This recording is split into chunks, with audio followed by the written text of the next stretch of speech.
नमस्कार मित्रांनो, तुम्ही पाहत आहात सोलापूर आणि पुणे या दोन जिल्ह्यांना जोडणारा उजनी धरणाच्या लाभ क्षेत्रात असणारा डिक्सळ पूल.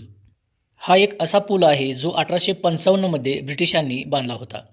तब्बल 111 वर्षे या पुलावरून धडधडत जड रेल्वे गाड्या सातत्याने धावल्या. 1970मध्ये उजनी धरण झाल्यावर हा पूल पाण्याच्या विळख्यात गेला आणि गेली 55 वर्षे हा पूल उजनीच्या अथांग असा पाण्यात बुडालेला आहे. पाण्याच्या लाटांमुळे त्याचे काही दगड निखळले आहेत, पण तरीही हा पूल आजही छाती ठोकून उभा आहे.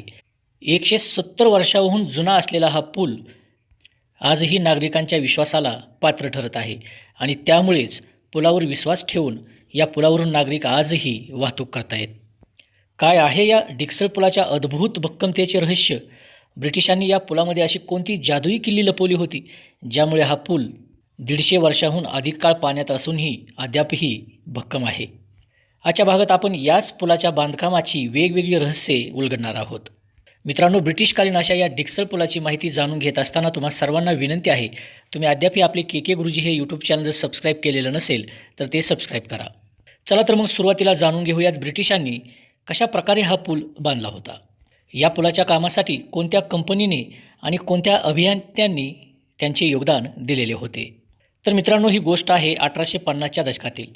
ब्रिटिशांना मुंबई बंदरातून थेट दक्षिण भारताला अर्थातच मद्रास प्रांताला जोडणारा एक मुख्य रेल्वे मार्ग हवा होता. कापूस, धान्य आणि लष्करी साहित्याची जलद वाहतूक करण्यासाठी त्यांना या रेल्वे मार्गाची आवश्यकता होती. त्यासाठी त्या काळच्या GIPR अर्थातच ग्रेट इंडियन पेनिन्सुला रेल्वे या कंपनीने हा प्रकल्प हाती घेतला होता. दरम्यान हा रेल्वे मार्ग उभारला जात असताना या मार्गात सर्वात मोठा अडथळा ठरत होता तो भीमा नदीचा. पुणे आणि सोलापूरच्या सीमेवर या विस्तीर्ण नदीवर पूल बांधण्याचे मोठे आव्हान त्या काळी निर्माण झाले होते. तत्कालीन अभियंता असणारे जेम्स जॉन बर्कले आणि त्यांच्या सोबतीला सहाय्यक अभियंते चार्ल्स बुचानन केर आणि रॉबर्ट विल्फ्रेड ग्रॅहम यांच्या नेतृत्वाखाली या प्रकल्पाचे काम पूर्णत्वास आले होते.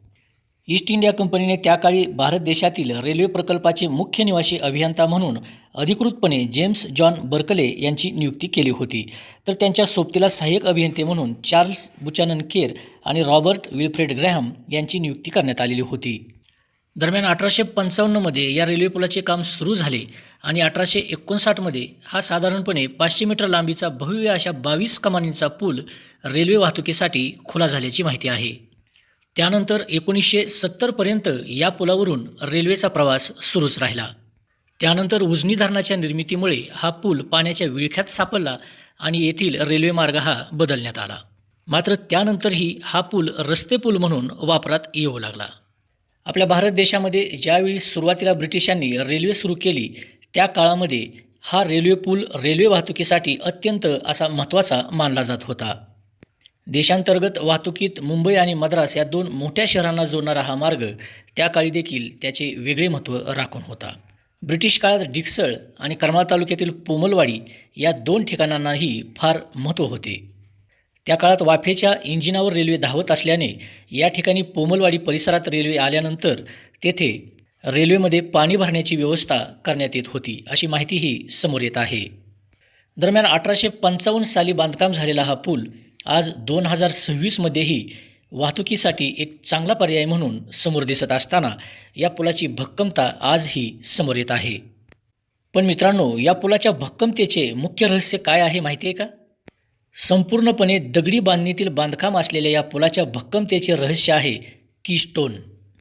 हे कीस्टोनच या पुलाच्या सर्वात महत्त्वाच्या घटकांपैकी एक आहेत.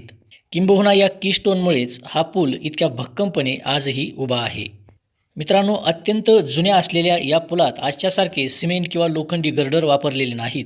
हा पूल आधारित आहे प्राचीन रोमन स्थापत्य शैलीवर, ज्याला रोमानस्क कमान रचना असे म्हणतात. आणि या बांधकाम रचनेची खरी जादू आहे प्रत्येक कमानीच्या अगदी मधोमध विशिष्ट प्रकारे बसवलेल्या एका विशिष्ट दगडात, ज्या दगडाला म्हणतात कीस्टोन. या कीस्टोनमुळेच दगडी बांधणी ही अतिशय भक्कम होत असते. या कीस्टोनची माहिती घ्यायची झाली तर हा साधारण 300 ते 500 किलो वजनाचा काळ्या पाषाणाचा पाचर आकाराचा अर्थातच व्ही शेप दगड असतो. भौतिकशास्त्राचा नियम असा आहे की जेव्हा पुलावरून जड रेल्वे धावायची तेव्हा वजनाचा हा प्रचंड दाब सरळ खाली पडत नव्हता, हा कीस्टोन तो सगळा दाब स्वतःवर घ्यायचा आणि दोन्ही बाजूंच्या दगडांकडे वळवायचा. ते दगड हा दाब खांबांकडे आणि खांब तो दाब जमिनीकडे पाठवायचे. म्हणजेच या पुलावर जितका जास्त भार येईल तितके हे दगड एकमेकांमध्ये अधिक घट्ट प्रकारे लॉक होतात. आता या ब्रिटिशकालीन डिक्सल पुलाचा विचार केला तर या पुलाला खालील बाजूस 22 कमानी आहेत. म्हणजेच यात एकूण 22 कीस्टोन आहेत. हा कीस्टोन म्हणजे या पुलाच्या अस्तित्वाची खरी किल्ली आहे. जर या कमानीतला फक्त एक कीस्टोन काढला तर ती कमान संपूर्णपणे पत्त्यासारखी कोसळू शकते असेही म्हटले जाते. लंडनच्या इन्स्टिट्यूट ऑफ सिव्हिल इंजिनियर्सच्या 1860च्या एका शोध निबंधात स्वतः अभियंते जेम्स जॉन बर्कले यांनी या कमान रचनेच्या ताकदीचा उल्लेख केलेला आढळत असल्याची ही माहिती आहे. मित्रांनो, पुलाच्या दगडी बांधण्यातील जो भक्कमपणा आहे तो या कीस्टोनवर मोठ्या प्रमाणात अवलंबून आहे असे म्हटले तरी वावगे ठरणार नाही. जोपर्यंत हा कीस्टोन जागेवर आहे तोपर्यंत हा पूल टिकाव धरू शकणार आहे. मात्र ज्यावेळी कीस्टोनला धक्का पोहोचेल त्यावेळी मात्र धोकादायक परिस्थिती निर्माण होण्याची शक्यताही नाकारता येत नाही. आतासारखी आधुनिक यंत्रे तंत्रे नसतानाही या जुन्या काळी इतका सुंदर आणि भक्कम असा पूल उभारला गेला की जो पूल आजही पाण्याच्या लाटा सहन करत त्याच ताकदीने उभा असल्यासारखा दिसतो आहे. या पुलाच्या भक्कमपणामागे नेमके फक्त ब्रिटिशांचे तंत्रज्ञानच आहे की आणखी काय आहे याचा जर विचार केला तर त्यामागे भारतीय मजुरांचे असलेले श्रम कष्ट नाकारता येणार नाहीत. नकाशा ब्रिटिश अभियंत्यांचा होता, पण हा पूल प्रत्यक्ष रक्ताचे पाणी करून उभा केला तो आपल्या हजारो भारतीय कामगारांनी आणि पाथरवटांनी. त्या काळात आजच्यासारख्या हायड्रोलिक क्रेन किंवा मशीन्स नव्हत्या.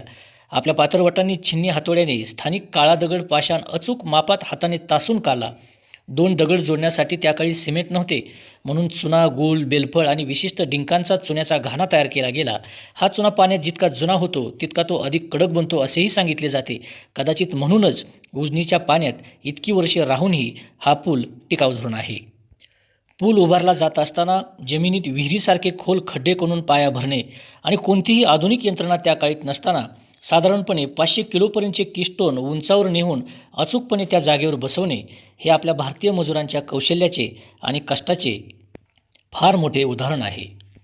मित्रांनो, या पुलाबाबत आणखी माहिती घेत असताना 1855 साली या पुलाचे काम सुरू झाले आणि त्यानंतर 1859 ते 1970पर्यंत या पुलावरून रेल्वे सुसाट धावली.